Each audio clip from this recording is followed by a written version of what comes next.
lá. Próximo autor, Fontana. Roseli Aparecida Cação Fontana. O nome do livro, Mediação Pedagógica em Sala de Aula. Para o concurso pediram apenas a primeira parte, o primeiro tópico, que é a gênese social da conceitualização, ok? Então, a Fontana vai nos trazer toda a parte de mediação que o professor pode fazer em sala de aula para ajudar o seu aluno, ok? Vamos lá. Bom, a mediação pedagógica, né? O professor é mediador, então a mediação pedagógica exercida pelo professor consiste em ampliar a cultura do indivíduo, com o intuito de que ele possa intervir de modo crítico e atuante em sua realidade. Através da interação com outros indivíduos, consiga refletir e transformar seu cotidiano. Ou seja, mais um autor dizendo que nós, professores, somos mediadores e que nós temos que fazer com que o aluno construa o próprio conhecimento, que ele se torne crítico, né? Que ele construa o próprio conhecimento. Aí na primeira parte, já no primeiro parágrafo, vocês têm várias palavras-chave. Além de mediação pedagógica, vocês têm crítico, vocês têm interação, né? Transformar o cotidiano, ok? Continuando. Considera-se que este papel de interação social, outra palavra-chave, no desenvolvimento humano, sempre mediado pelo adulto, no caso sala de aula o professor, será responsável pela formação do pensamento e depois de internalizado constituirão o comportamento tipicamente humano. Na relação presencial, é o professor quem atua como mediador pedagógico entre a informação passada e a aprendizagem por parte dos alunos, levando-os à reflexão, palavra-chave, participação, palavra-chave, e relacionamento com os conteúdos, com o contexto social dos alunos. Através da mediação, o professor torna-se, vamos lá, gente, olha quantas qualidades de um professor aí, características aí. O professor se torna facilitador, incentivador e motivador. 3 palavras-chave aí sobre o professor.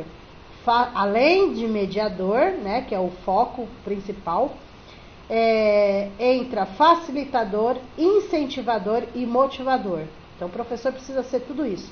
Facilitar, ajudando, né, incentivando os alunos a não desistir, motivando através de aulas dinâmicas, enfim, deste aprendizado. Perfil bem diferente do professor autoritário, dono do saber, responsável apenas pela transmissão do conhecimento.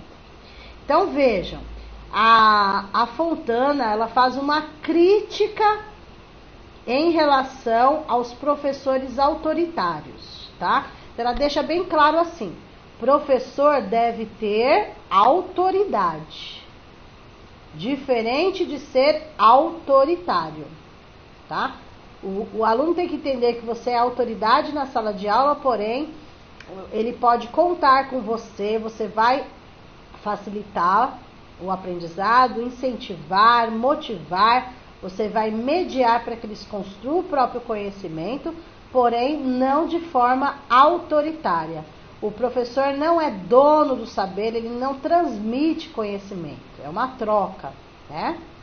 O conhecimento reflexivo é gerado de forma mais clara quando o ensino está entrelaçado às experiências de quem aprende, ok?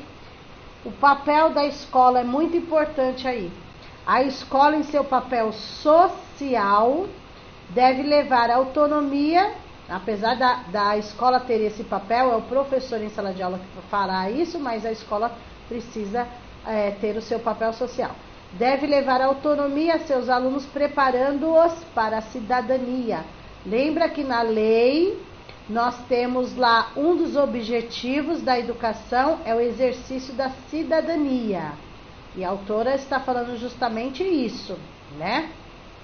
fazer com que os alunos sejam críticos, que os alunos sejam autônomos e sejam formados, né, cidadãos, ok? Tudo que envolve a formação do cidadão, ok? Vamos lá, continuando. Na obra, então, de Fontana, ela apoia-se na abordagem histórica-cultural do desenvolvimento humano, tá? A autora, essa Fontana, apesar de ela ter feito uma pesquisa, né, ela se baseou também em pesquisas do Vygotsky, em pesquisas de Bakhtin, né? Ela cita no seu livro esses autores, ok? Vamos lá. Mostra aspectos da importância social da escola e do trabalho pedagógico. Então, ela tem dois lados aí que estão juntos. Ela foca na função social da escola, né, que é formar aquele aluno para sociedade. Então, vai ter que trabalhar o exercício da cidadania, que o aluno se torne crítico, que o aluno se torne autônomo, e isso vai depender do trabalho pedagógico de quem? Do professor, tá? O professor é mediador, facilitador, incentivador, motivador, tendo por base situações vivenciadas no cotidiano da sala de aula. Ela centraliza seu foco de interesse sobre o modo como se desenvolve o processo de apropriação e elaboração pela criança dos conceitos sistematizados na dinâmica contraditória da prática educativa escolar. Então, o que ela pede? Ela pede o que muitos autores já pedem, né? Aulas dinâmicas, diferenciadas, recursos, a sua metodologia conta, enfim. Seu livro é dividido em duas partes. A primeira parte, a autora aborda dimensões intersubjetiva e discursiva da conceitualização, apresentando e discutindo a psicologia histórica-cultural do Vygotsky e a teoria da enunciação de Bakhtin. Delineia também as opções e fundamentos metodológicos do estudo empírico que foi realizado e compartilhado com a professora e os alunos do terceiro ano do primeiro grau, ou seja, terceiro ano do ensino fundamental.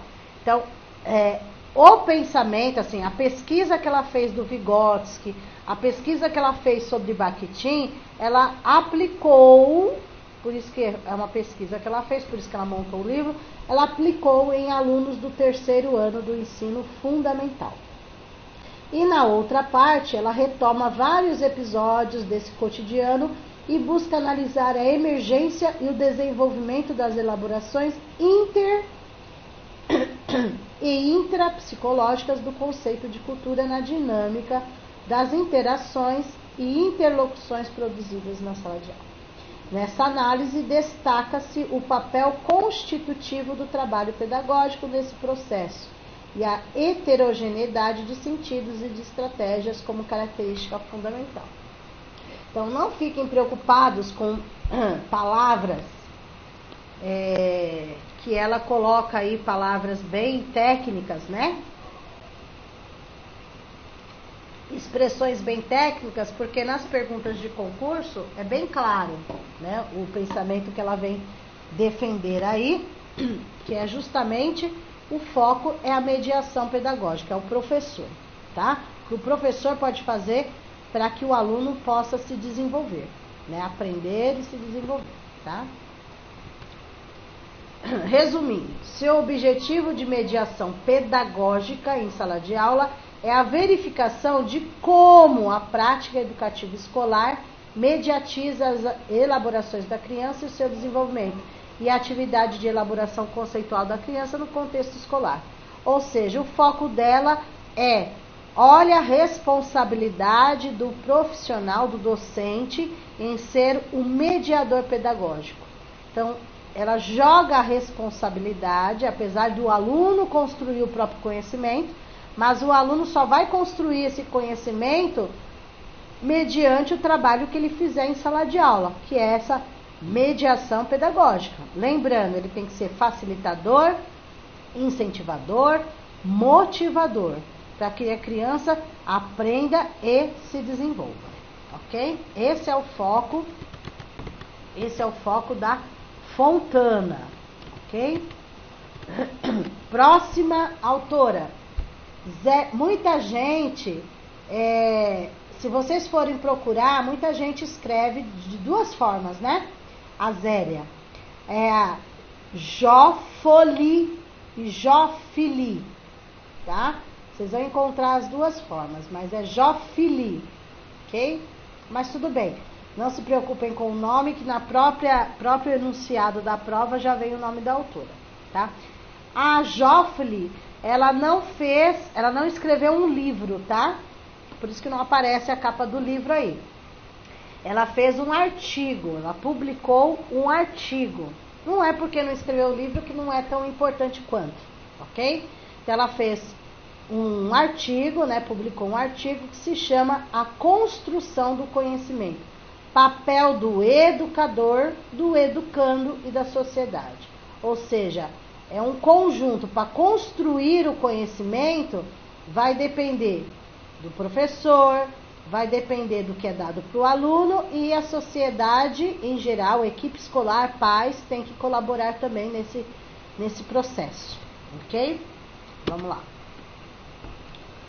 Como se dá a construção do conhecimento? Então, a Jófili, ela pesquisou sobre Piaget e Vygotsky para tirar a conclusão dela. Então, vamos ver primeiro o pensamento e depois ela tira a conclusão dela. Apesar de Piaget e Vygotsky partilharem algumas crenças, algumas ideias, por exemplo, que o desenvolvimento é um processo dialético e que as crianças são cognitivamente ativas. Então foi provado que as crianças são ativas, basta o professor dar a cutucada, né? No processo de imitar modelos em seu mundo social. Eles divergem na ênfase sobre outros aspectos. Então, assim, tanto Piaget como Vygotsky, conforme as Jófili, eles querem crianças ativas no processo, não passivas, ativas. Então, os dois concordam com isso. Piaget e Vygotsky e a própria autora do artigo, ok? No primeiro aspecto, temos, por um lado, a convicção de que Piaget, de que o desenvolvimento, e essa parte de vermelho que é a parte importante, tá, gente? Que o desenvolvimento precede a aprendizagem, ou seja, conforme Piaget, primeiro vem o desenvolvimento, vem antes, tá? Para Piaget, o desenvolvimento vem antes que a aprendizagem. Primeiro a criança se desenvolve e depois ela aprende. Por outro lado, vem Vygotsky dizendo ao contrário. A aprendizagem pode anteceder o desenvolvimento, ok? Então, assim, resumindo essa parte aí que é importante, é sobre o pensamento da Jófili, sim, porém ela fez uma pesquisa nessa parte com Piaget e Vygotsky. Então, Piaget, 1, desenvolvimento, 2, aprendizagem, tá? Vygotsky, ao contrário, primeiro aprendizagem, 2, né? 1, aprendizagem, 2, desenvolvimento, tá? Enfim, todas as crianças vão ter o desenvolvimento e a aprendizagem, mas, conforme a pesquisa sobre Piaget, 1, desenvolvimento, 2, aprendizagem. Segundo Vygotsky, 1, aprendizagem, 2, desenvolvimento, ok? Mas, juntando, né, todos vão ter esses dois processos. Enquanto Piaget enfatiza a interação com os objetos, Vygotsky enfatiza a interação social. Por que Piaget enfatiza interação com os objetos? Porque ele, lembra lá? Ele é biológico, ele é genético. Então, a interação vão ter não só pessoas, né? Conforme Piaget, interação com objeto. Objeto, qualquer tipo de objeto conhecimento. Já Vygotsky enfatiza que depende da interação social, porque ele é interacionista. Então, isso vocês têm que lembrar. Piaget vai lembrar biológico, genético. E Vygotsky vai lembrar interacionismo, ok? Mas isso foi uma pesquisa feita pela autora para chegar no pensamento dela. Então, ela concorda com os dois, né? Ela concordou com os dois. Senão, ela não teria colocado também a ideia aqui, né? Agora é o foco da autora. Então, ela chegou à conclusão que ela pesquisou autores, né, que falam a respeito, e ela chegou à conclusão do que? Como pode o professor facilitar a construção do conhecimento? Lembra lá no nome do próprio artigo? Ela fala dessa construção do conhecimento. Então, o que o professor pode fazer para que o aluno faça essa construção do conhecimento?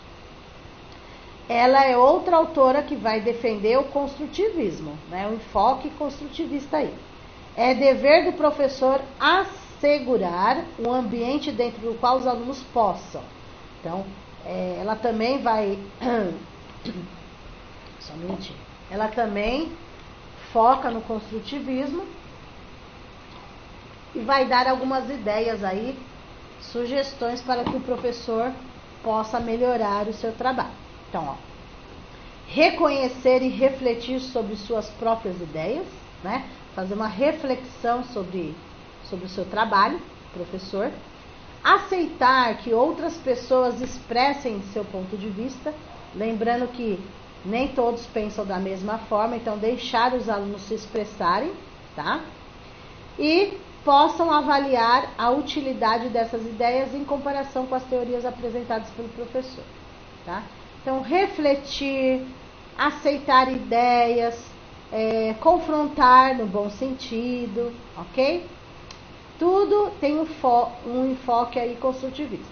Assim, o papel de um ensino crítico construtivista deveria considerar. Então, o que o professor deve considerar do seu aluno? O conhecimento prévio do aluno é importante e altamente relevante para o processo de ensino. Então, conhecimento prévio. Vou pegar as palavras-chave, né? Além do construtivista, conhecimento prévio. Depois, o papel do professor é ajudar o aluno a construir seu próprio conhecimento. Então, o professor como mediador aí.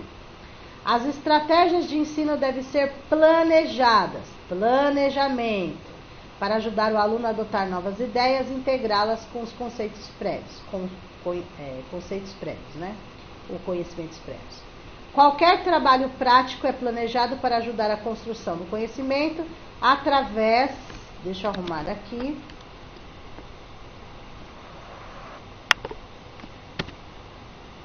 através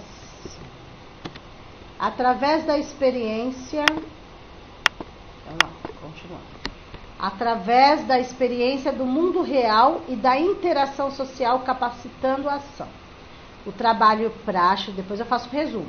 O trabalho prático envolve a construção de elos com os conceitos prévios no processo de geração, checagem e reestruturação de ideias. A aprendizagem envolve não só a aquisição e extensão de novos conceitos, mas também sua reorganização e análise crítica. A responsabilidade final com a aprendizagem é dos próprios alunos. Então vejam, o resumo dela, né? Agora é o pensamento da própria autora. Ela pesquisou isso, pesquisou aquilo, agora é o pensamento dela.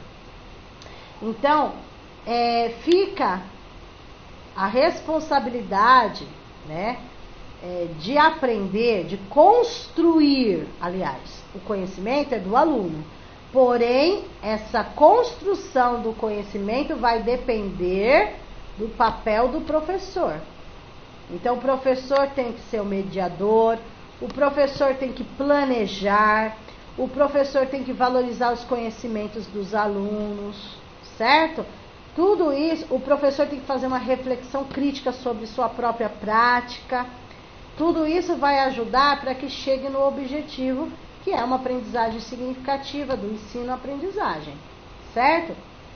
Então, aqui ela vem colocando que a responsabilidade da construção do conhecimento é do aluno e o professor será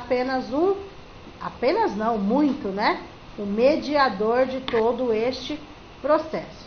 Então, aqui respondendo a pergunta, ela mesma responde. Como pode o professor facilitar a construção do conhecimento? Sendo um professor com aulas dinâmicas, planejando, sendo mediador, fazendo a intervenção. Deu para entender? Então, ela é totalmente construtivista aí. Ela defende essa parte construtivista. Não é tão diferente de outros autores. O pensamento bate aí com vários autores do concurso, né? Vários, ok? Vamos ver aqui um simulado aqui. Vamos lá.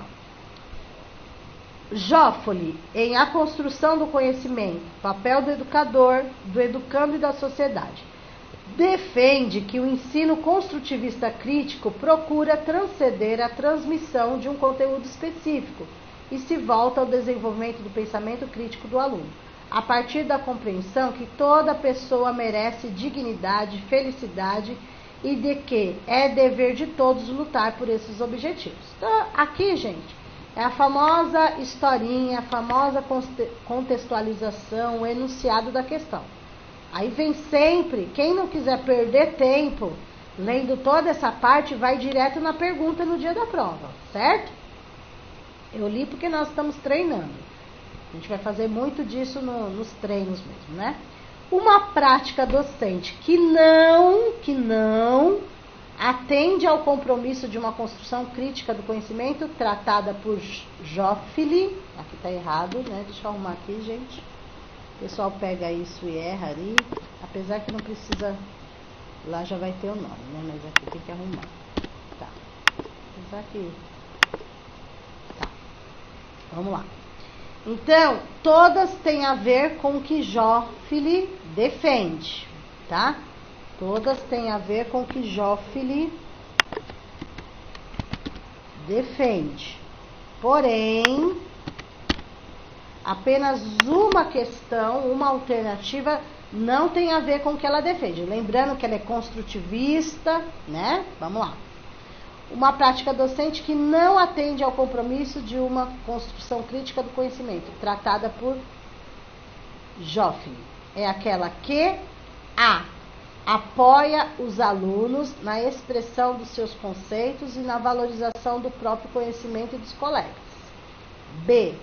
Torna a aprendizagem significante, emancipatória e comprometida com o bem-estar coletivo.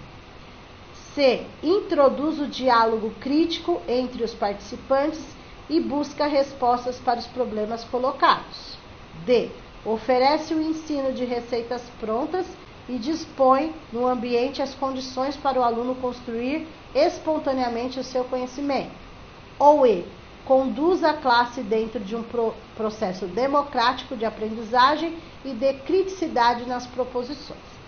Ou seja, nós temos 4 alternativas que estão dentro do pensamento da autora, construtivistas, certo? Apenas uma não tem nada a ver com construtivismo. Qual é? A, B, C, D ou E. Ou seja, qual delas tem palavras negativas, só negativas? Ô, louco, já? O professor Diogo já colocou aqui, que vocês estão marcando aí. A alternativa D, né? É a única que está incorreta, que não vai de encontro ao pensamento da autora, é a D. Não existe receita pronta, né, gente? No ensino não existe receita pronta e aí tá falando ao contrário. Tudo bem? E ela defende que o aluno vai construir o próprio conhecimento e o professor é o mediador. E aí fala, o aluno constrói espontaneamente o seu conhecimento, né? Então, ele vai construir o próprio conhecimento, porém, tem que ter a mediação aí do professor, ok? Vamos lá, deixa eu ver se tem mais alguma. Não, só tem uma questão. Peraí, gente. Só tem uma. E por último, vai passar uns minutinhos, mas tudo bem. Reflexões sobre a alfabetização. Normalmente, da Emília Ferreiro, né? Famosíssima em concurso público. Normalmente, eles colocam em concurso público a psicogênese da língua escrita, né? Que a Ferreiro escreve junto com a Ana Teberoski. Se eu não me engano, Ana Teberoski. Porém, no concurso de vocês só pediram reflexões sobre a alfabetização. Mas eu incluí algumas coisas que eu acho importante também para vocês relembrarem, tá? Vou focar no que eles perguntam no concurso, porém eu coloquei algumas coisas a mais para vocês relembrarem, para a gente fechar os autores de PEB, ok? De PEB. Vamos lá? Emília Ferreiro, conhecidíssima em concurso público, reflexões sobre alfabetização. A autora faz uma análise sobre a alfabetização, fazendo-nos repensar a nossa prática escolar, na qual se baseia em experiências vivenciadas por ela e por outros colaboradores. Então, ela escreveu esse livro baseando o quê? Na própria experiência, na tese que ela defendeu para escrever o livro. Foi pesquisas que foram feitas em várias escolas, ok? Em primeiro momento, a autora aborda a representação da linguagem e o processo de alfabetização. São os dois focos da autora, enfatizando a importância dos dois polos do processo de ensino-aprendizagem. Quais são esses dois polos? Quem ensina e quem aprende. Apesar de ser uma troca, né? Professor ensina e aprende, aluno também pode ensinar e pode aprender, ok? É uma troca.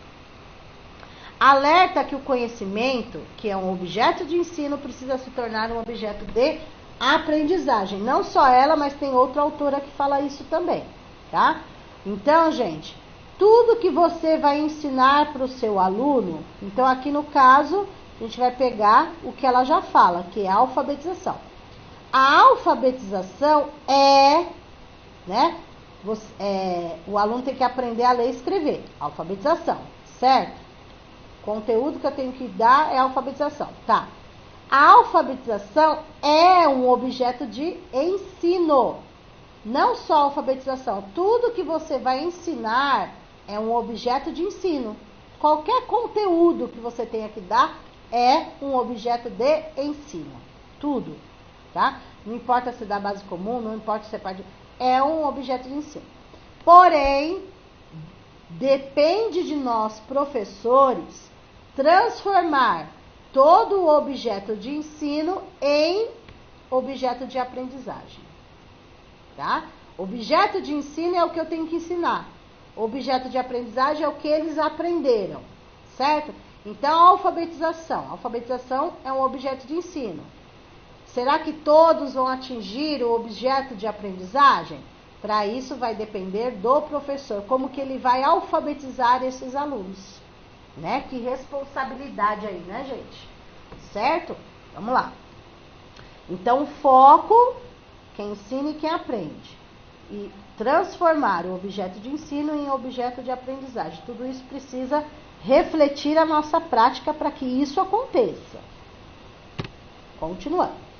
Seguindo sua análise, a autora fala que a escrita pode ser considerada como sistema de representação da linguagem, ou como código de transcrição gráfica das unidades sonoras, onde faz algumas considerações em que consiste essa diferença, na qual diz que na codificação, tanto os elementos como as relações já estão pré-determinados, e no caso da criação de uma representação, nem os elementos e nem as relações estão pré-determinadas. Eu vou explicar, tá? A autora diz ainda que se a escrita é concebida como sistema de representação, sua aprendizagem se converte na apropriação de um novo objeto de conhecimento, ou seja, em uma aprendizagem conceitual. Mas, se a escrita é concebida como código de transcrição, sua aprendizagem é concreta, como a aquisição de uma técnica, certo?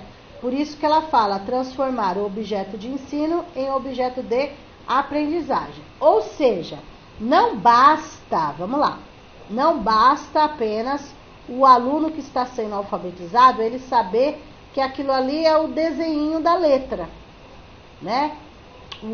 A forma gráfica, ou seja, a letra A. Não basta ele saber que é o desenho da letra A. Ele tem que transformar aquele desenho na prática. O que eu posso fazer com essa letra A? Eu posso transformar a letra A em abelha, em amora, em amor, né? Enfim, tá?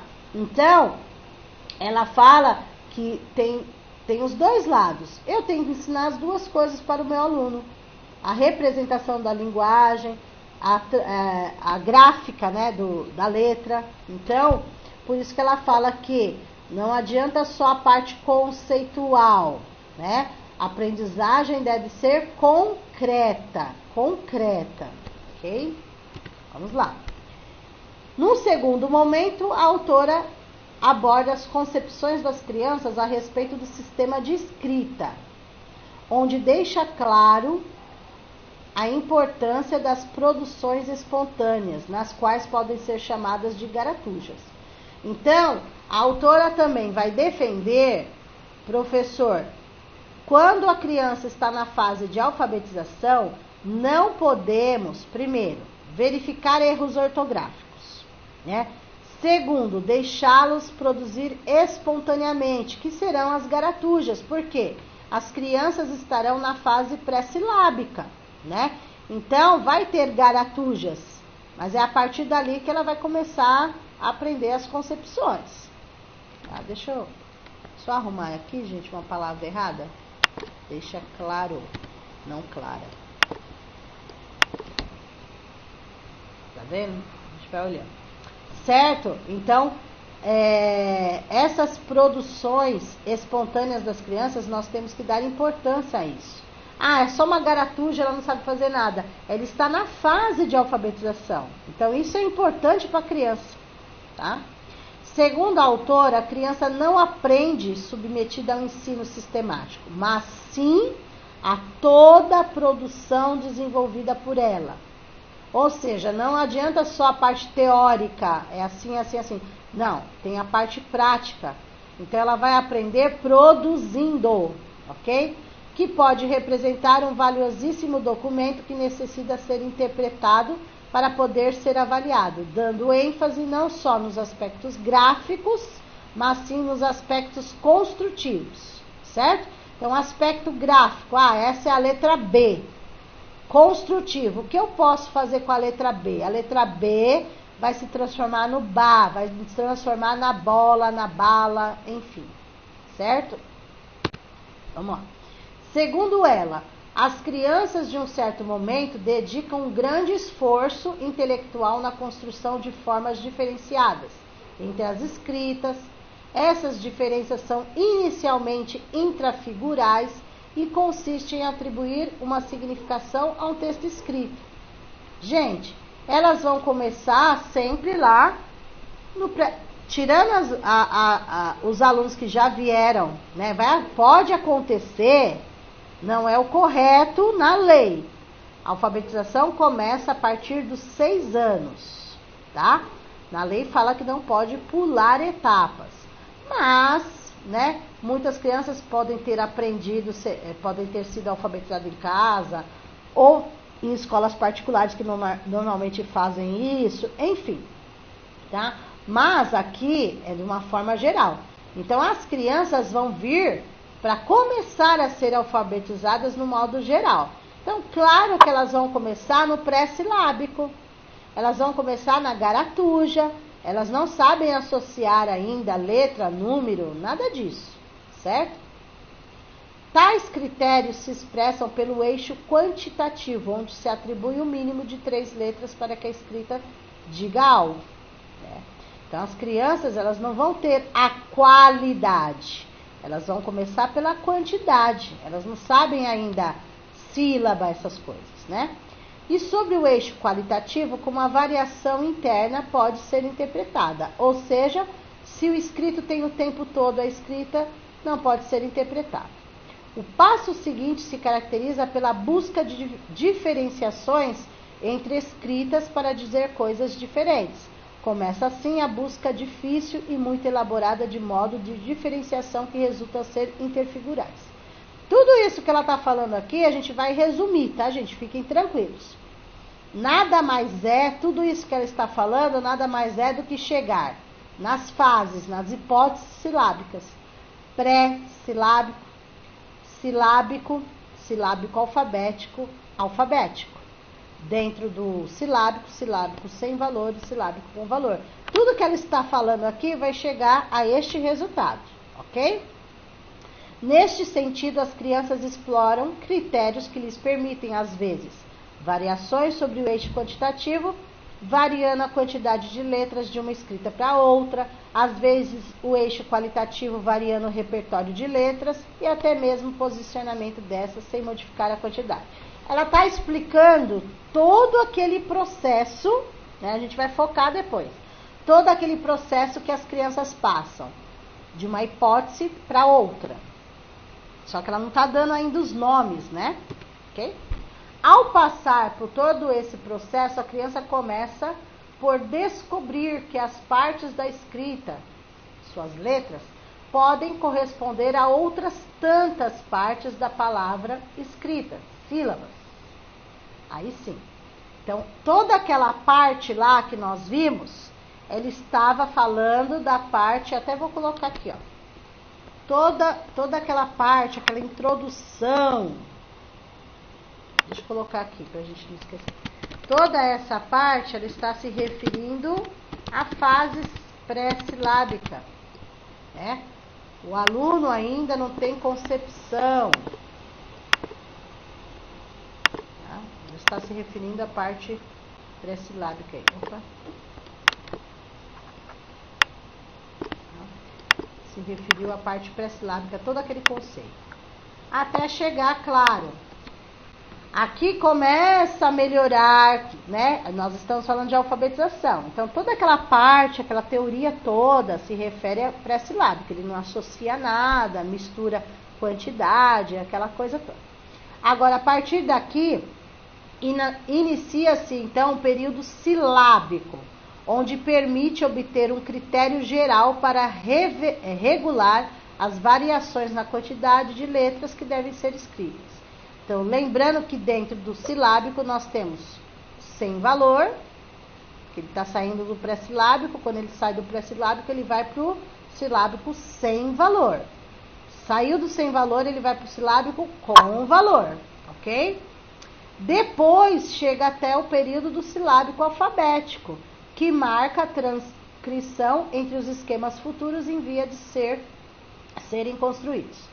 Neste período, a criança descobre que uma letra não basta para representar uma sílaba e que a identidade do som não garante a identidade de letras e nem a identidade de letras a dos sons. Complicado, mas a gente vai descomplicar a fala dela daqui a pouco. Dando sequência, Emília Ferreiro fala sobre a polêmica em relação aos métodos utilizados no processo de alfabetização. Por quê? Nós temos os métodos analítico, sintético, fonético ou fônico, né? E misturando tudo também, tá? Deixando claro que nenhuma dessas discussões levou em conta as concepções das crianças sobre o sistema de escrita. E sim, levou em conta como que o professor ensina. Deste modo, para ela, os métodos não oferecem nada mais do que sugestões. Lembre-se, gente, cada professor... Por que são sugestões? Porque cada professor vai utilizar o seu método de alfabetização, a sua didática, a sua metodologia, suas estratégias, seus recursos. O professor, ele tem autonomia de escolher. Eu vou explicar cada um deles, mas o professor tem autonomia. Então, a Emília Ferreiro fez a pesquisa, chegou a estas conclusões, porém ela deixa claro que o professor tem autonomia, por isso que ela fala sugestões. Ok?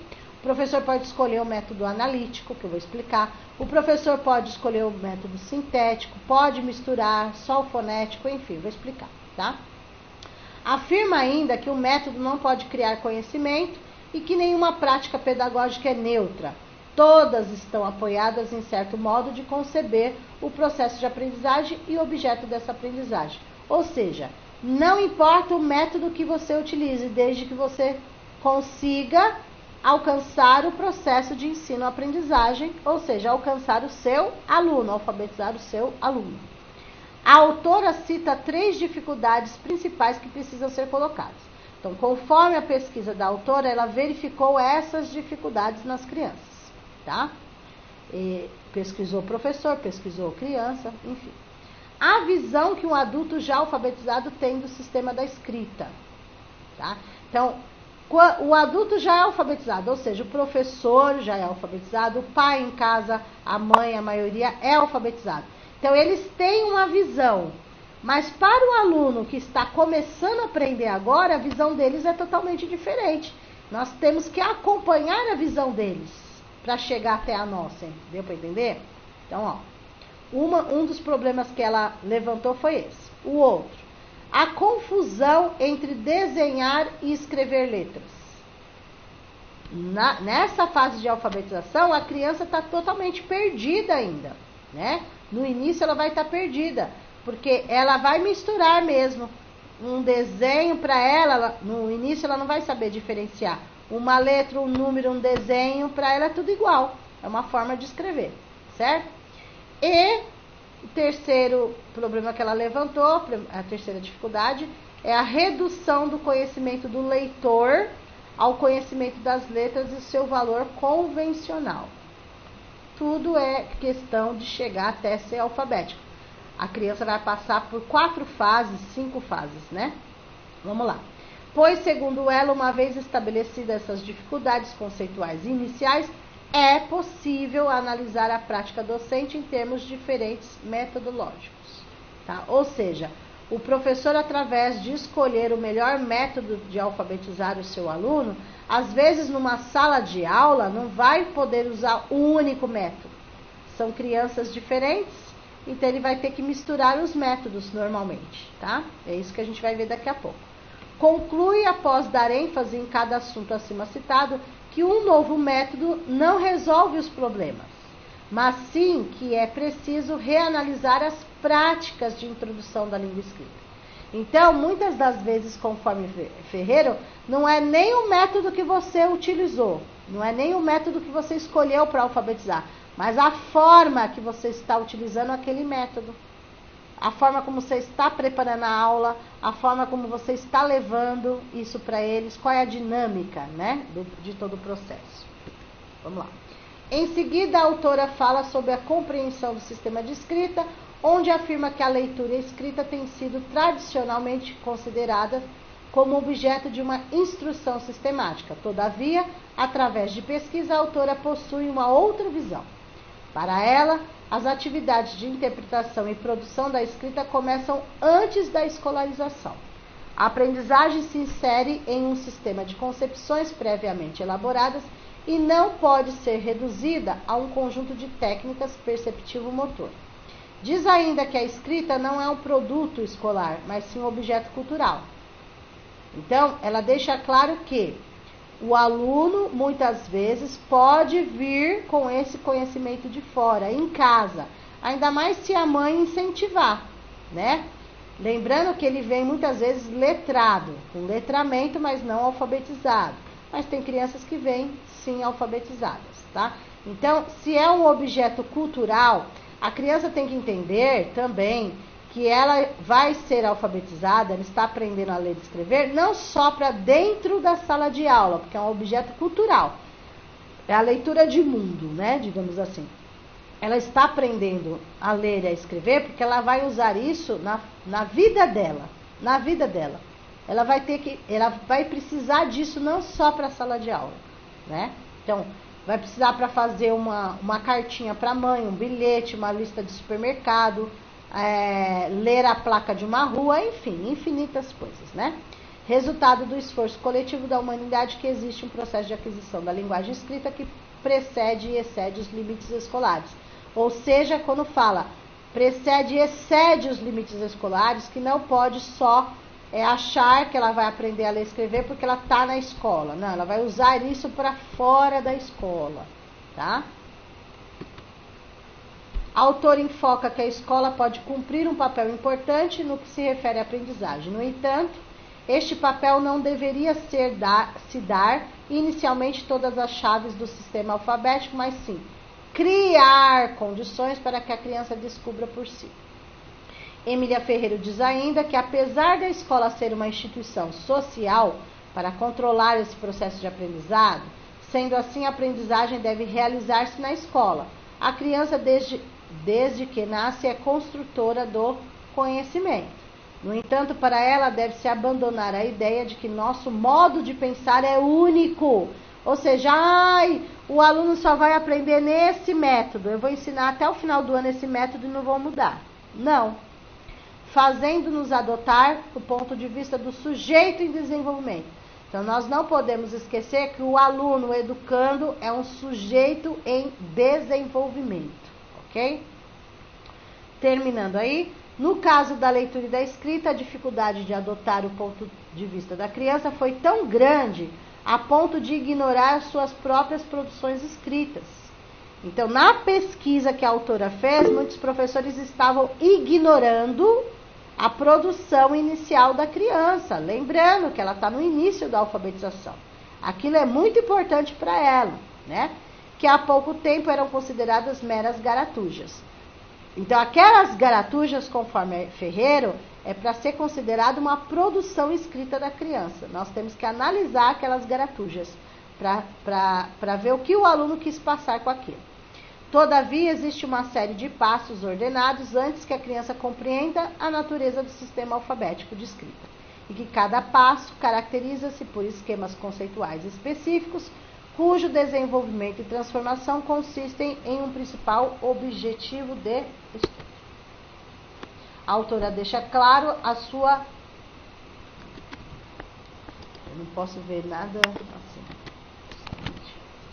A autora deixa claro a sua preocupação com o desenvolvimento da leitura escrita, tanto pelo lado teórico quanto pelo lado prático. Segundo ela, o analfabetismo ainda hoje é um grave problema e cabe ao sistema ser mais sensível aos problemas das crianças e mais eficiente para resolvê-los, se quisermos reverter esse quadro. Demonstra ainda sua atenção às crianças que tiveram possibilidades limitadas de estarem rodeadas por materiais escritos e de serem seus usuários. Vamos só focar aqui agora no que interessa, porque eu vou ter que explicar a outra parte, tá? É necessário que as crianças mantenham contato desde cedo com informações das mais variadas procedências. Veja, o que ela pede? Para as crianças terem acesso a estes materiais: cartazes, embalagens, livros, revistas. Sendo assim, a criança não entra na escola sem nenhum conhecimento, né? Então, que os pais também incentivem as crianças em casa, né? Ter esse material em casa, tá? É necessário entender que a aprendizagem da língua escrita é muito mais do que a aprendizagem de um código de transcrição. É muito mais do que a transcrição. É a construção de um sistema de representação, ok? Vamos lá. Agora sim, chegou na parte importante. Professores, conforme a Emília Ferreiro, agora vem a explicação, tá? Conforme a Emília Ferreiro, você, professor, vai escolher qual o método de alfabetização para o seu aluno. Sua sala de aula, né? São vários alunos. Mas é uma sugestão, não que você tenha que seguir um ou outro. Você pode seguir um, pode seguir outro, pode misturar. Tudo vai depender da realidade da sua sala de aula, tá?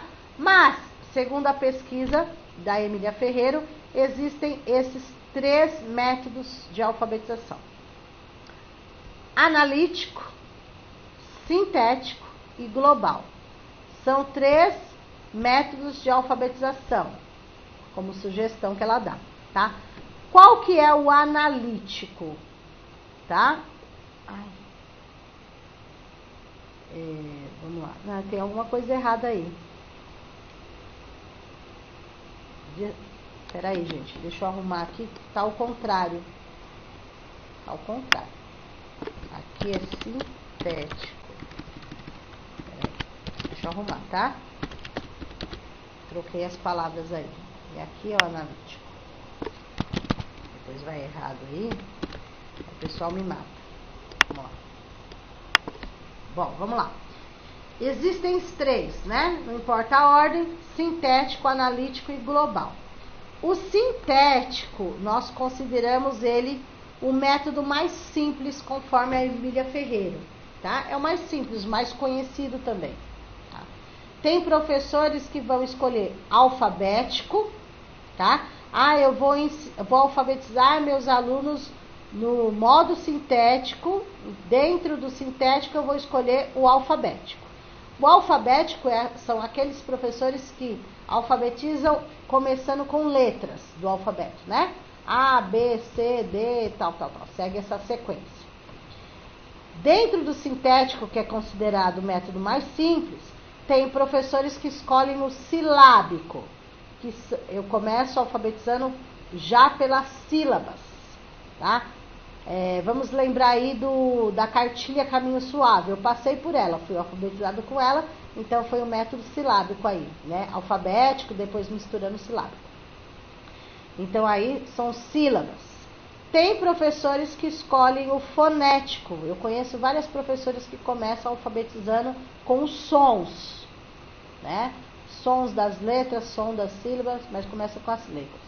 Então, o sintético é considerado simples, alfabético, silábico e fonético, ok? Vamos lá. O outro método de alfabetização é conhecido como analítico. Analítico é considerado o mais complexo, mais difícil que o sintético, tá? Quais são? Tem professores que começam a alfabetizar pela palavração, ou seja, por palavras inteiras. Tem professores que escolhem setenciação, ou seja, começa alfabetizando já com as frases. E tem professores que já começam com textos pequenos, tá? Textos pequenos, ok? Por exemplo, vou dar um exemplo aí do analítico. Paulo Freire, quando foi trabalhar a alfabetização aí com a EJA, Educação de Jovens e Adultos, ele citou este exemplo, tá? Ele começou com a palavração. Ele escolheu o método analítico e escolheu a palavração. Então, ele começou de baixo para cima. Então, ele começou, por exemplo, palavra tijolo, que é o analítico palavração, ok? Aí, através da palavra tijolo, aí ele trabalhou o som, depois ele trabalhou sílaba, depois ele trabalhou letra, foi dividindo. Ele pegou a palavra inteira, tijolo, depois ele dividiu a palavra tijolo, tijolo. Foi trabalhar as sílabas da palavra tijolo. Depois ele separou todas as letras e assim foi, tá? Um exemplo. E o global? Qual é o método global? O método global mistura o sintético com o analítico. Então, conforme a Ferreiro, não há um método certo ou errado. Você que tem que ver qual o melhor método. Se seu aluno está sendo alfabetizado com aquele, maravilha. Não tá? Mistura. Vai ter alunos que vão conseguir nesse, tem alunos que vão conseguir com aquele, aí depende, tá? Mas o que vocês têm que saber é o seguinte: existem, conforme foi falado pela Emília Ferreiro, os 3 métodos de alfabetização aí: sintético, analítico e global, os 3, tá? Global mistura tudo. Sintético é o alfabético, silábico, fonético, e o analítico, palavração, setenciação e texto. Tudo bem? Continuando aí. Aí, tudo aquilo, toda aquela fala da Emília Ferreiro se resume aqui. A gente não vai entrar profundamente nisso, porque o livro que trata sobre isso não é o que cai no concurso. Este, da Emília Ferreiro, é Reflexões sobre a Alfabetização. O outro, que é a Psicogênese da Língua Escrita, que daí vai explicar passo a passo cada um desses, tá? Então, aqui, toda aquela fala dela, só para resumir que existem essas hipóteses silábicas. Ou seja, a criança entra na escola pré-silábica, ou pré-silábico, tanto faz, tá? Que é conhecido com a sigla PS, né? Pré-silábico, que é onde faz garatuja, aquelas coisas. Depois a criança passa para o silábico, que dentro do silábico existe uma divisão. SSV, que significa silábico sem valor, e o SCV, silábico com valor. O SA, que é o silábico alfabético, e o A, que é alfabético. Claro, alfabetizou não vai parar por aí, porque daí tem que trabalhar pequenos textos, depois interpretação e aquela coisa toda, tá? Mas resumindo, as hipóteses silábicas são essas. Toda aquela fala dela, né, é que as crianças passam por todas essas fases aí, tá?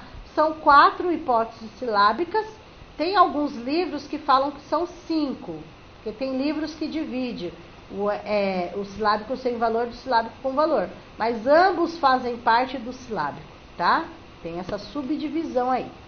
Tudo bem? Mas, para o concurso, professora, para o concurso, eles não vão pedir para explicar isso daí, porque se fosse o outro livro dela, pediria, né? Para dar exemplo, para vocês encontrarem pré-silábico, tal. Mas não. O máximo dessa parte que pode cair é vocês encontrarem na alternativa correta as hipóteses silábicas do que ela fala durante toda a fala dela do livro. São essas as hipóteses silábicas. Tá? O que pode cair? Quais são os métodos de alfabetização? Sintético, analítico e global. E essa fala aqui, que cai muito em concurso. Cadê a fala? Que o objeto de ensino precisa ser transformado em objeto de aprendizagem. E que o ensino-aprendizagem não é só um código de transcrição, né? Não é só o código, só o símbolo, não. Ele vai ser transformado em linguagem, tudo bem? Okay? E aí termina nossa famosa Emília Ferreira. Deixa eu só terminar de gravar aqui, um minutinho. Vamos ver.